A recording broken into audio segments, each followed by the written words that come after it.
on this very special edition of the Big East Rewind.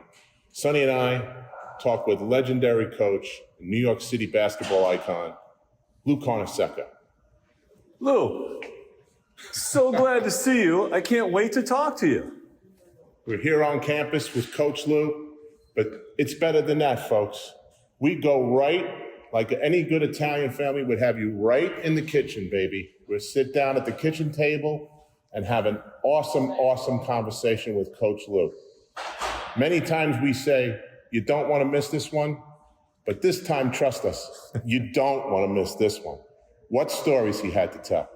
Guests in the living room, family and friends in the kitchen. So today we have a very special show, and we are coming to you in person. We've never done a show where we're actually interviewing our guest in person. It's always through Zoom. And today we have the New York City basketball icon, legendary Hall of Fame St. John's coach, Coach Lou Carnesecca. Coach, thank you so much for inviting us into your home. I thought you forgot my name. No, no. How could we forget your name? So this is, with your Italian heritage, Coach, this is where everybody comes to, have discussions, family discussions and everything around in the table, kitchen. in the kitchen, right? We have a say in it. Guests in the living room, friends in the kitchen. That's right. Friends and family in the kitchen. And to that degree, I brought a couple of paisans with me here for you today. My co-host, as always, is Sonny Spera, who played at Syracuse while I was at Villanova. And so it's like the beginning of a joke. A Redman, an Orangeman, and a Wildcat sit down at the bar. What happens, right? And friendly situation. That's right, in a friendly situation. So here's Sonny. Sonny's got a little gift for you. I'll let him explain what's going on. All right, Coach. You might recognize a few things here. Oh, where'd you get this? You got the sweater. Holy mackerel. This is wonderful. Yeah, my cousin Buddy the baker. He's a baker. Yeah, from Carlos, from the Cake Boss. The Cake Boss is. I told him, I said, we're going to see Lou Carnesecca. He jumped out of his skin. He said, I got to do something. I said, let's make Look at those. little Syracuse, St. John's, and You Nola. recognize that, Coach? Let me see. Oh, there it is. There it is. Go ahead, say it. You can say it. That's the sweater. This won all the games. This one, all the games. You see that? Forget about Chris Mullin. Look at that one. Yeah, it wasn't Chris. Yeah. It was the sweater. That's the sweater, the famous sweater, right? So, we'll have. We brought some other pastries. We'll bought get some. to them We later. bought some Italian stuff for you, I Coach. got a panettone I left. Absolutely, we'll take care of you. So, now that we're in the middle of the Italian discussion, Coach, tell me about. I know that you were very good friends with Coach Valvano and Coach Massimino. Well, I can tell you the first game I ever coached was against Rocco Valvano, which was Jimmy's father, Right. in Madison Square Garden. I still can remember it, Here I am, a young coach, never coached before. Yeah. I was a baseball guy. And then, in all honesty, I went to these kids, they were good players. I said, look, I know that about basketball. And I'm a baseball guy. I said, here's the ball, go out and play. And they play. I used to pick up the towels, bring them water, and that's it. So now, did you take? I mean, the rumor was when Coach Mass was at the end of the '85 season, they had a banquet and they had a roast for Coach Mass, and Jimmy V was there and was speaking. He said that you guys traveled to Italy. The three of you guys, that had to be some trip. Can you have any stories from that trip to Italy with Coach Mass and Coach V? The only story I remember that Mass was supposed to interpret Italian. Right, that's what I was getting And at. Jimmy Right. Valvano killed him. Right. Nobody understood. He said, "Yeah." Jimmy V tells the story. You guys are at dinner. You gotta tell me if I'm right or not. Jimmy V tells the story. You're at dinner, and Coach Mass was bragging about his Sicilian. He could speak the dialect, right? Yeah. And he orders food for everybody. He wouldn't let anybody order, and the guys brought over umbrellas. He said, so I said, he couldn't have been that good. I mean, so is that accurate? Well, umbrella, I don't know if it was an umbrella. It might have been a rake. Right. Yeah, I get it. So talk to us about speaking of Italy, you were over in Italy when Dave Gavitt got on the plane and talked to you about starting the Big East and trying to convince you to come on to the Big East. In all honesty, from the very inception of the Big East, I was concerned. Why? It was selfishly. Right. We had played all you guys. We'd played you for years. Right. Why do it twice? Not Sunday, right? Right. So what the heck? So I said, I want to get myself involved in this. But I was wrong, because it was the greatest thing that ever happened. Right. I mean, the Big East really exploded into one of the finest conferences in the country. Great competition, schools that knew each other. There was rivalry, not only from the teams, but from the alumni and the areas. I mean, it was just great. City against city, Bragging rights, right? Yeah. It was just a great, great situation. And he didn't have to convince me. I mean, it sounds good. It made the trip shorter. And of course, he likes to put that. I have to have 2 glasses of wine, and there may be some truth in that. Okay. In vino veritas. That's right. Vino, my Latin, right? That's pretty good. Because when he had his son on the show, and he tells the story about he made it out to, he had to convince you to come on board, so he went out there and took the same flight with you. He sat on the plane with you. He actually had a gun to my head. Oh, he's a good Italian. Yeah. All right. But no, it wasn't that. I wasn't, rah for it. Right. But it was the correct way. At the end of the day, it worked out great for everybody, right, Coach? It was the right thing to do. That's all. They said that he had to do a little convincing to your good friend Coach Boeheim up in Syracuse. He said the same thing, that they were comfortable where they were, but he said he used, I think the athletic director had a connection to Dave Gavitt from Providence and Jay Crowham. Well, would they vote Ivy Leaguers? Yeah, Dartmouth. He went to Dartmouth, correct. You got it. Yeah, sure. Sharp as a tack. I mean, we didn't have too many Ivy Leaguers. Now, you and Coach B, you had a nickname for him, didn't you? No, please. Do you care to share? Huh? Do you care to share?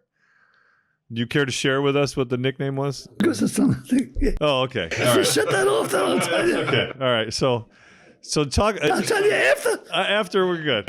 And I think it hits the point. Oh, I get it. I think it captures it. I think it captures it well. I do too. You know what it is? I do know what it is. I do know. Reno helped me out. I did my research. Reno, yeah. But in truthfulness, as coach and yourself, you guys had played each other a little bit more. We had a good feeling. He played against me. Had to be 54 out in L.A. in a tournament. Okay. And they had really whacked us. You guys really whacked us out there. And we came here the following week. We played here with our own referees. And the story was different. A little different ending, huh? It helps when you have your own referees, Coach, right? In those days, you could at least call for certain guys. Okay. Okay. So you had the certain St. Called in a John's favor. guys. As long as you didn't get your father and uncle, you were okay. There you go. There you go. There you go. So at the beginning, when Gavitt got you guys all together, right, they had the coaches meetings. And he did things to kind of make sure, if you were having a hard time with Coach Mass, say, or Boeheim, he would put you together at dinner or on the golf course or everything, right? I didn't play golf. So talk about those meetings. You didn't play. No. Well, you were smart because everybody, there was some stories about guys and the new coach at St. John's, Coach Pitino, the story was him and Coach Mass had a little disagreement in the meeting. So Gavitt put them in the golf cart, and Rick refused to ride in the golf cart with Coach Mass. He walked next to the golf cart. So can you talk about your memories, that if you have any, from those meetings and how heated they got? I mean, some of the meetings were heated. Yeah. But I think they were fruitful. I mean, guys expressed themselves. And don't forget, you had guys from different areas with different ideas. And we had to work together. And it worked out very well. Really. Yeah, it did. he had a lot of great things. Go ahead, son. He had a lot of good things about putting the coaches he had, right? He had, I thought, like a rock star group of coaches across the league. Don't you think? I tell you, there were guys that had a liking to them, each in their own individual way. Yeah. They were different, Exactly. I mean, you had some real beauties. I mean, right? Yes. Should have been a Hollywood figure, really. Right. Well, they talked about when we talked with the referees, they said early on in the conference, something happened on the court and they would go to the sideline and show the coaches. So the coaches were a very strong component to the league. And you look at yourself, Coach Thompson, Coach Boeheim, Coach Mass, Coach Calhoun. There's some legendary Hall of Fame coaches. Well, I mean, to be honest, and also they were very, very patient. They understood the heat of the game, and they weren't quick with technicals unless you were really out of water. I got you. And I thought they handled it very well. They were good. Yeah, and like Sonny said, every team had a bigger-than-life personality behind the bench, right? I mean, you had the big Italian contingency as well. You had you and PJ. Coach Mass and PJ and Big John. You had all these guys, and we were well represented. Yes, we were. Yes, we were. That's true. So, I want to ask you a little bit, because you talked a little bit before about the cities and competing.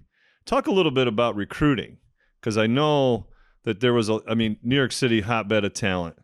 Well, I mean, everybody comes into the city. We had great places. Catholic school, public schools, private schools. I mean, here was really a tremendous era for recruiting. Yes. And from all over the country they came. So naturally they would come in here and we'd have to fight them, But naturally, of course, we had inroads. We knew a lot of the coaches from high school. Having coached in high school helped me in that respect. Because I coached at St. Anne's for 8 years. Well, I'm going to talk to you a little bit about my era. So that class with Chris Mullin, Mike Moses, Wennington, Stewart. Ronnie Stewart, yeah. What a class. And not bad. Not bad. Not bad, yeah. Number 1 or 2 in the country in 85, and you go to the Final Four.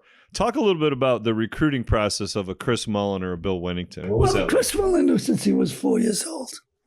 They came at camp. It was from St. Thomas Aquinas in Brooklyn.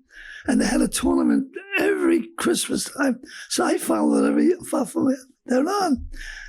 So I had a good feeling that he was coming to St. John's. I felt he was a New York guy. And I think he wanted to stay close with his family. Yeah. And I think that was a determining factor. Yeah, the Italian-Irish connection, that worked, right? Oh, yes, it did. Yeah, he had said that he wanted to go, but I mean, did you get concerned that he was visiting Duke and other places? Or? Oh, well, they can dazzle you. Oh, yes, they can. And we could show them the subway. Well, Tony Bruin talks with great reverence and love for you, Coach, too. I will tell you that. And it broke my heart when he went up there. Yeah. I liked him. Played for Monte Cristo. Yeah, he loved you. And he talks about Coach Boeheim, but he talks about yourself almost in the same breath with the same reverence. So you had Tony. An impact on him. I mean, for Monte Cristo, he was an excellent, great player. What an athlete. Oh. Now, in that same class that Sonny was talking about, what about guys like Billy Wennington and Ron Stewart? How did you come to get those guys? Every year we got a good kid from the island. Yeah. Going back to Beaver Smith. Yeah. Okay. Frankie Alacia too, right? Ronnie Stewart, Frankie Alacia. I mean. Oh, yeah, Frankie. Yeah. Wonderful. I mean, Sheldon Jones. I mean, we really, every year we came up with somebody. Even of course, Billy Schaefer was from Bayside, but every year we came up with one guy from the island. And that's helped us. Did you ever feel like as a college team, like New York was always a pro town? And then all of a sudden... Well, the Knicks were big. Right? With Willis Freed and that crowd. Yeah, but all of a sudden, St. John's and Madison Square Garden became hot. You must understand that we were part of St. John's. The first time I saw St. John's play, and I tell the story all the time, 1942. In those days, the Catholic high schools would play preliminary games on the floor because the floor was open and they didn't invite the Catholic high school to play. So we played that particular afternoon. That night, they gave us tickets to see St. John's play. And St. John's happened to be playing for them. And I remember they gave us tickets underneath the basket, you know. Okay. So all of a sudden, I'd never seen St. John's. See all these guys, big red uniforms with the big red chenille Indian chief. Fell in love with it. Gotcha. And that was it. And I can still remember the guys, Boykoff, Hy Gotkin, Fuzzy Levain, Larry Baxter, Al Machete. I mean, those are names that I still remember. Yeah. And that was just 1942. Next year I was in the South Pacific. What am I doing here? You want to be back at the Garden. Right. Get me back. So talk about that 85 run that you guys had. That was something else. That year in particular was great. Yes, for the league. But I'll tell you what, we had to win that year. People expected, because we had a good team and we were supposed to. And it wasn't that big guy down in Georgetown. You guys played a game that was unbelievable. I mean, you can never duplicate that game again. It was one of the finest games I've ever played. Yeah. A perfect game. But we had 17 turnovers, so it couldn't have been that perfect. That was good. He sounds like Coach Boeheim now. He's finding a little something there. I'm smiling. When they play well, he's Coach got B that big didn't ring smile on too and much. he's complaining. So that season, the only real loss that I remember you having, other than to Georgetown, came against Niagara. What went on that day? That was, Niagara had the little guy. Remember? yeah. They had Alex Agudio, a Long Island kid, there too, right? I mean, Niagara was always a big heated game. Yeah. Sister schools. And especially up there, it was even tougher. Oh, God. I mean, I remember one time we were playing up there, and Coach Leipzig was the coach. I was assistant. He got so upset, he ripped his shirt off. Coach went berserk. This is great, Joe Leipzig. Right. It's funny. You got everybody's best effort at that time, right? Oh, yeah. It didn't matter what. But, it was a fine team. I mean, and I don't know. We may have had teams that came close. Maybe that 82 team was a hell of a team. Yes, Yeah, it was. With Billy they were Goodman. really good, Billy. Yeah. And that was a real disappointment at the end of the year. But they were good. They were good. Oh, That was you won the Big East tournament I that think year. the thing in that the made Garden. our team, and we had tough kids. Mm-hmm. I mean, we had guys like Billy Goodwin. Mm-hmm. Oh, Kelly, Kelly. point guard. He was a tough son of a gun. That was my assignment when we played you sometimes. What about Kenny Williams? Yeah. Yeah. I mean, we had some pretty good guys. Yes, you did. And then later on, of course, we had Jason Williams, who Yes. was probably one of the best rebounders of all time. Stud. Absolutely. Yeah. So I got to ask you about one recruit that you didn't get. Because a lot we didn't Well, get. we'll just one. We'll just go one memorable one. Because you were great with guards and Mark Jackson and Moses and some of the players that you had, Boo Harvey, at that point guard position. But the one that slipped through that got to us, Pearl Washington. Let me give you the story that year. There were 4 great point guards. The kid from Malloy, Kenny. Yeah. Kenny Anderson. the kid from Benjamin Franklin, Mm-hmm. Pearl Washington, and Mark. Mark. So we were after all 4 of them. I know Syracuse was after Mark. And, and so I said, how do we handle this? So I said, okay. I said that each one, the first one that says he's coming, we'll take, and that's it. Mark Jackson says, I'm coming. And that was it. Put the balls away. And it turned out to be a great, great pick. Great move. Yeah, And that's great. You stayed loyal to the kid when you're recruiting him. If you said, hey, we're taking the first one to sign, that's it. That's it. No, you can't. You can't go back. Yeah, and That's who you are. That resonates with a player. That's what you look for. Somebody that you can be loyal to and can be loyal to you at the same time, right? Yeah, and I think that's important because you have to establish that relationship, And we still have a great relationship. You still, all these years later, right? Maybe a week, coach. He's out in L.A., you know. I got to give him a call, see if he can handle the flood. Oh, right.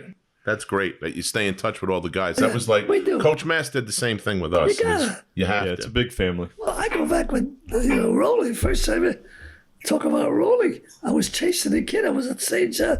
I don't know if it was head coach or assistant.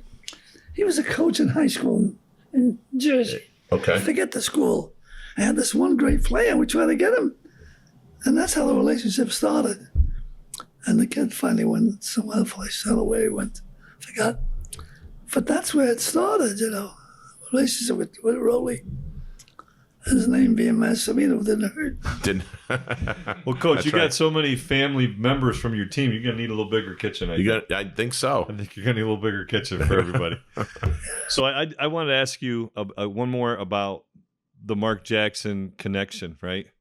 So Mark comes, and then Mark has great success here. Oof. And then he goes to the Knicks and has even more success there almost. Well, he went there. He played Right. 17 years. 17 years. Did you ever vision that for when you were recruiting him as a young player that this is going to be a icon in New York? In all honesty, I never thought he'd rise to that heights. Because as far as physical, didn't have some of the God-given talents of being, Right. but he had this. He had this.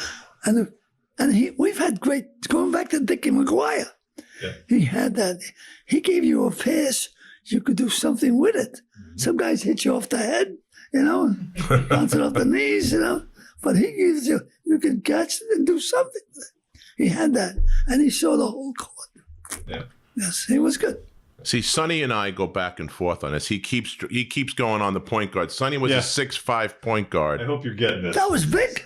6'5" point guard. Trying to give a little bit to You Chuck. never would have played point guard. Oh, I knew exactly what you were You would have doing. been up front. I know. That's That's right. That's what Sheldon told Listen, us. He said, he wouldn't let me handle the ball. Yeah. Shelton tells us that he came here to be the point guard, and you just said, it's okay. Just go down there by that little block down over there. Yeah. Sheldon, probably one of the most talented players we had at St. John's. Yeah. Really. Yeah, he could do things that. And we've had some pretty good guys. Yeah. You guys had our number with those pretty good guys, and we couldn't beat you. Walter Berry. You got Walter. We didn't even talk about him. The magician. Yeah. He really was. He came out had of- that he shot, did. Coach. He shot it from his hip. I don't know how he shot the Neither ball. do I. Leave him alone. Leave him alone. It's right. Then try to coach him. I tell you what, See what you can do, Walt. we played you guys at Alumni, which is now named after you, Carnesecca, right? And we shared the training room. So I go in the training room, and Walter's up to his neck in a hot tub, up to his neck. So I put my hand in the tub, and I go, man, that's hot. How hot is that? He goes, it's 104 degrees. I said, good, stay there. I'm figuring I'm going to zap him. He come out and got 36 against us. He killed us. 36. Yeah, he killed us. The lefties hurt us when you guys played us. Chris and Walter and Oh, yeah, that was a good team. And you yeah. had, Vic Whittington, who was a perfect role player. Mm-hmm. Knew his role. How about that, too? Set blocks. Yeah, he did pretty good, huh? Oh, 14 years. Yeah. Got 3 rings. Got 3 rings. That's right. That's right. And That's right. Kept his mouth shut. Yep. Set blocks for. So that year, that was a great year for the league. Not only that, but it was such an exciting time at the you had Garden. 14, You almost had 4, right? We almost had Boston College there with us too. That's it. They got knocked out. They got knocked out by Memphis. Memphis, that's right. Yep. And you guys beat Memphis. And we beat Memphis. That's right. So talk about the Garden, what that was like at the Big East tournament. How much fun was that? Well, the Garden was, it's always been electric. It's been Electric. But in those days, every game was flood. Every game meant It was like a prize fight, right, Coach? I mean, it was like Ali Frazier all the time. 15 rounds. I mean, Yeah. It's a great place. And of course, since we're all around for a year, it had a real good feeling. It had a great feeling. That's right. I mean, the Garden is the Garden. Oh, It's like the Metropolitan. now that said, I mean, let's call it the way it is, Coach. Right? That was a home court game for you guys when in the Big East tournament. Well, No. let's say that we played a lot of games. Okay. We could say that. We could say that. We could say- we're That's fair. friends. That's fair. Listen, that Final Four weekend was probably the best weekend of basketball that I've been associated with that kind of excitement in that building. Was everybody on the streets were talking about Well, it. there have been some games in there that really rocked. Oh, Oof. and every time you guys played Georgetown in Forget there, if it was raw. and we showed the sweater before, but talk about that for a second when Thompson came out with the sweater. It was 1 versus 2. It was 1 versus 2. The whole country watched that game. I didn't mind, the sweater. He won the game. That's really. Oh, right. That's right. That's right. We got to all put some towels on. I mean, that's Yeah. a great. He came out with the towels great on. moments. There Yeah. were some great moments. Oh, it was great. That's right. And there was a lot of heat too when you played Georgetown. You had an assistant coach, Al LaBalbo. Oh, Al. And my high school coach was a disciple of Al. So he taught the defense, anything He's a else. great defensive coach. Right? So Matt Bruss was speaking to us, and he said there was a time in practice he thought he may have ended Al LaBalbo's. I don't forget that at midcourt he hit it with his shot. Thought he knocked him to the next county. I didn't think. What was he doing on the court? He was just coaching? Yeah, but being Lavalvo, real tough, Fiery. jumps right up. I thought he needed artificial respiration. Well, what a shot! Matt was a pretty good football player. Yeah. Matter of fact, he might have been a better football player. Yeah. He had scholarship offers from Notre Dame in high school. He was to go. tough. Yeah, he was a tough kid. He played very well for us. Did a good job for us. Yep. I'm in touch with him. He's Oh, in Connecticut. we had talked about some of your other teams. Let's talk about a couple of the other teams that you had. We had the 82-83 team with Billy. You mentioned that before. Oh, it's a good team. Talk about, there was a day at practice, Billy Winnington was telling us this story, that there was a day at practice where you threw everybody out of the gym, right? Now, did that happen often, Coach? No. Let me tell you, I was so upset. And I think it was just before Christmas. And they were playing grave asses, can't use the expression. That has to come out. Like I said, he is killed tuberculosis, but we don't want to dazzle our medical people. Okay? And it was just one of those days. They just didn't, I couldn't get him to do anything. I said, get the hell out. I chased him out. So I don't know if it was you or somebody. I saw him inside with Brian Mahoney and Ronnie Rutledge. Ronnie Rutledge, yep. And we're just talking about, all of a sudden, the manager comes and says, Coach, take a look on the floor. So I walk out, and they're practicing by themselves. They were in the best practice of the year. Yeah. Without the coach. Dave Russell, and he told me Dave Russell and Billy Goodwin, had it out with everybody and pulled everybody back on the floor. Which was That's fantastic. Now, let me ask you this, because this was an old Massimino trick, okay? We got thrown out of practice at least once or twice a season. Was that a planned thing, or was that you were so upset with them? This day, it was one of those days. All right. They had to go. I couldn't, that's it. I get it. Get the hell out. I get it. I get it. Maybe the words might have been a little stronger. Talk about your team. The other team that comes up when we talk about St. John's, and I talk with Billy Singleton about this. They had that team that won the NIT that year. I think it was Brust's senior year with Malik Sealy and Malik and all freshman kids. Yeah, that was quite an accomplishment for what they for a young pretty group. Good. Well, one of the other teams that had the gang that couldn't shoot straight. I mean, I remember we played Oregon State. They were the number one team in the country. We went 18 minutes without a score. Not even by accident did we fall down and draw a foul. Nothing. We go down and play Seton Hall. We go 12 minutes. Then we go up and play somebody, Connecticut, 8 minutes. It was just, team just couldn't, it was just lousy shoot. No matter what you could do. They came in on, at least they went to the NIT. But that team, I mean, it was not a very strong team. But they hung in there. Yeah. They hung in there. And they next year they built on that to go forward through the years, right? Oh, yeah. Couple of expressions that we got from talking to your guys. I can't use it.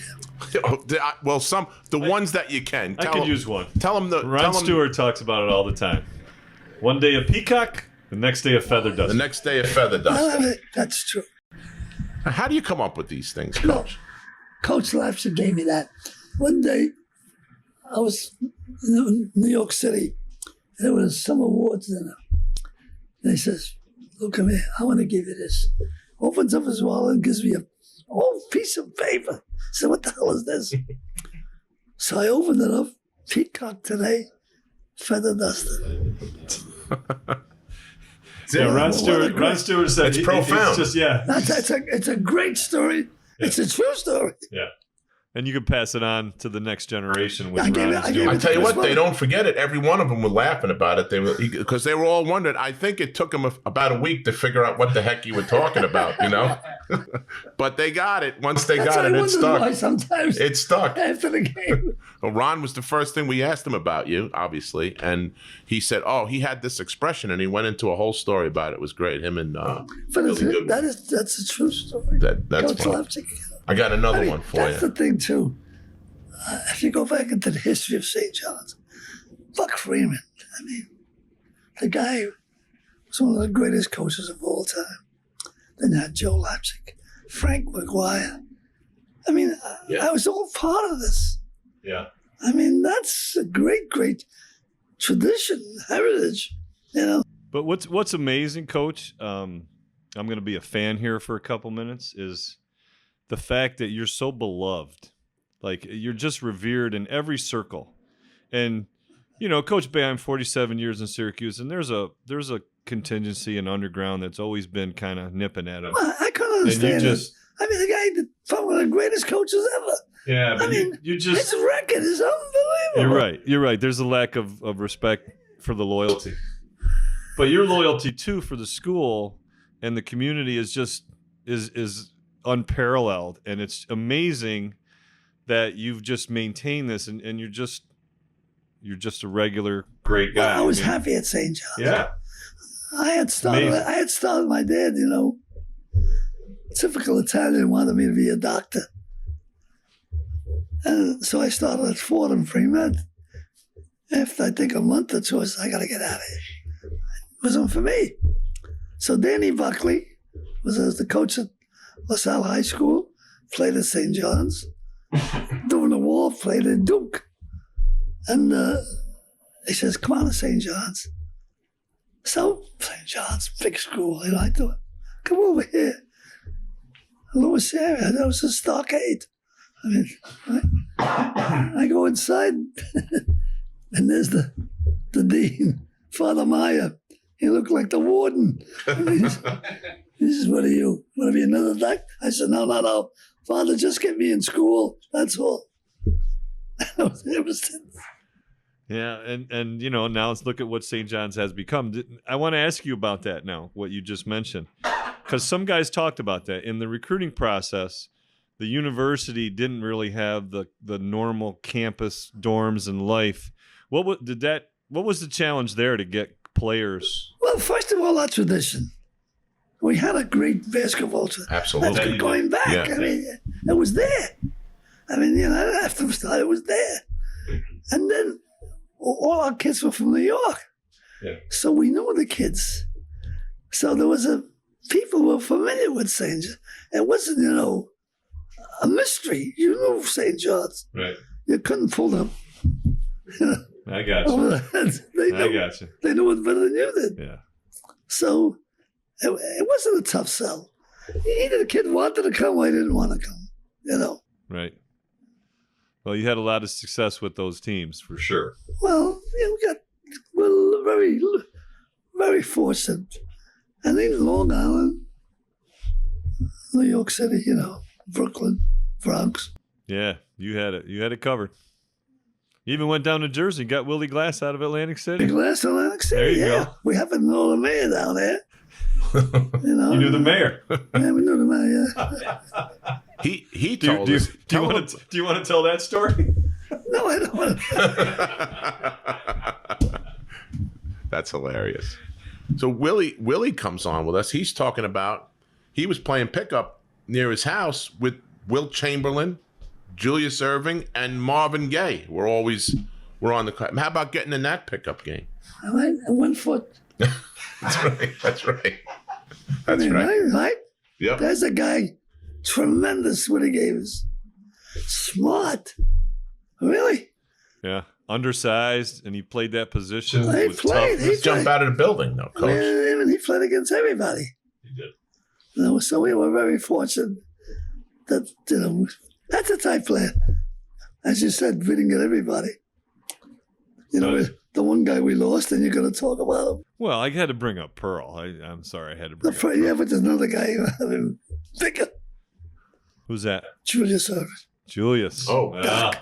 Didn't know that. Did I didn't know. chase him? Oh, I didn't know. I did. We had Willis Street trying to help everybody. Yeah, I would too. But you got to give him credit. He was loyal to his high school coach. Can't even think of his name. Wilson. Floyd Wilson. Does that sound familiar? It does sound familiar. From Hempstead. Yeah. And it really, and now a better story, follow up. Now I'm coaching the Nets, and we're in the playoffs. In comes Julius Erving. He says, Coach, I'm going to leave Mass. I said, what are you going to do?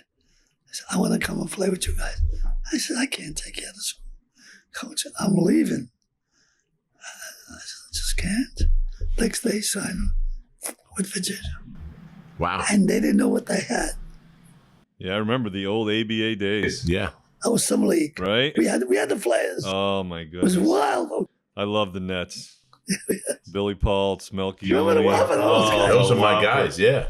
I Brian love the Taylor. Nets. Used to watch them Super on John. WOR-TV. Well, that's why he Channel wore 9. 23, because Super John Williamson Super was John. his guy. That was my guy. It was so tough. Yeah, Connecticut guy, right? I think so. He was a player. So I think it's great, too, that you stay around the university and you're Well, I've been, you've been there for so long. You come around and you're revered at the university. Talk about now, where do you think the team is going to go now under new coach Pitino? I've said this in print. We could have got a better basketball coach. I agree with you. The man, wherever he's coached, has produced. Mm-hmm. And he'll recruit, he'll get good players, and he'll develop them. They'll play hard. And play hard, and we have to get back. Mm-hmm. We have to get back. Well, you know the story about Coach Pitino at Syracuse. No. Coach Boeheim was looking for an assistant coach, and Pitino just got married, and he came down and he hired him and said, okay, now you got to go recruit Louis Orr. So he took him away from his honeymoon. You're kidding me. True story. True story, yeah. Get Louis Orr.